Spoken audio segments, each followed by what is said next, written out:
Hi students, welcome to MKP Max Sauri CBSE class 7th integer exercise 1.1.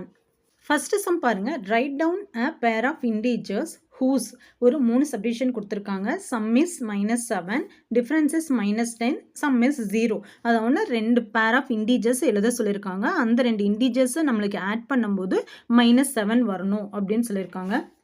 நீங்கள் any 2 integers எடுத்துக்கலாம். அந்த ரெண்டு இன்டீஜர்ஸும் நம்மளுக்கு ஆட் பண்ணால் நம்மளுக்கு என்ன கிடைக்கணும்? -7 கிடைக்கணும். இது ஒரே ஃபார்மேட்டு தான் இருக்கணும்ட்டு இல்லை, நிறைய நம்பர்ஸ் இருக்குது. ரெண்டு இன்டீஜர்ஸ் ஆட் பண்ணால் நம்மளுக்கு -7 வரதுக்கு.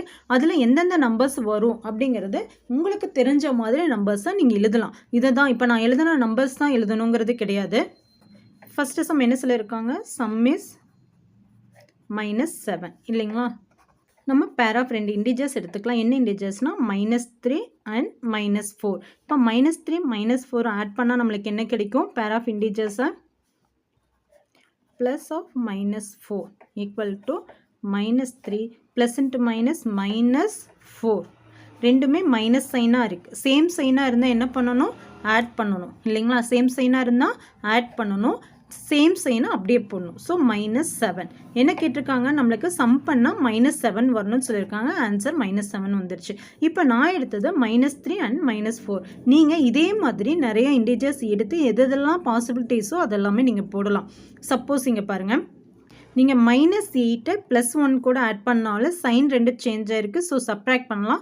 சப்ராக்ட் பண்ணி நீங்கள் பிக்கர் நம்பர் என்னது? 8ஓட சைன் என்னது? மைனஸ். ஸோ -7 நம்மளுக்கு கிடைக்கும். ஒன் மோர் எக்ஸாம்பிள்ஸ் பார்த்தீங்கன்னா -5 ப்ளஸ் ஆஃப் -2.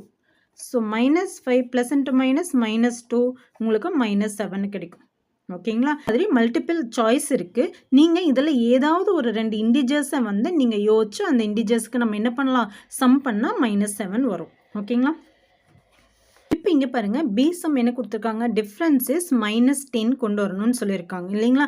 டிஃப்ரென்ஸ் அப்படின்னா சப்ராக்ட் பண்ணணும். ஸோ ஃபஸ்ட்டு ஒரு நம்பர் நான் எடுத்துக்கிறேன். என்ன நம்பர்னா -12 எடுத்துக்கிறேன். சப்ராக்ட்னா மைனஸ் பண்ணணும். ஒன் மோர் நம்பர் -2ன்னு எடுத்துக்கிறேன். ஓகேங்களா? So -12 minus into minus plus ஆயிரும், +2.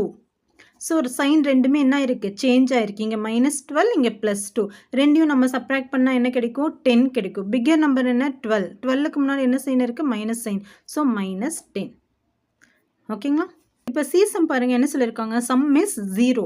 சம்னா ஆட் பண்ணுங்கள். ரெண்டு நம்பரை ஆட் பண்ணால் 0 வரணும். அப்படின்னா ரொம்ப சிம்பிள். எனி நம்பர், ஓகேங்களா? சேம் நம்பரை ஒரு பாசிட்டிவ் நம்பராகவும் அதே நம்பரை நீங்கள் நெகட்டிவ் நம்பராகவும் எடுத்துக்கோங்க. இப்போ 5னா +5ஐயும் -5ஐயும் ஆட் பண்ணிங்கன்னு வச்சுக்கோங்களேன். ப்ளஸ் இன்ட்டு மைனஸ் ஆயிரும். So 5 -5 same number, sign change ஆயிருந்தா +5 -5 அப்படின்னா ஆன்சர் என்ன வரும்? 0 வரும். சம் இஸ் 0 வரணும்னா ஒரு சேம் நம்பரை ஒரு பாசிட்டிவ் நம்பராகவும் ஒரு நெகட்டிவ் நம்பராகவும் எடுத்துகிட்டு ஆட் பண்ணும்போது நம்மளுக்கு என்ன கிடைக்கும்? 0 கிடைக்கும்.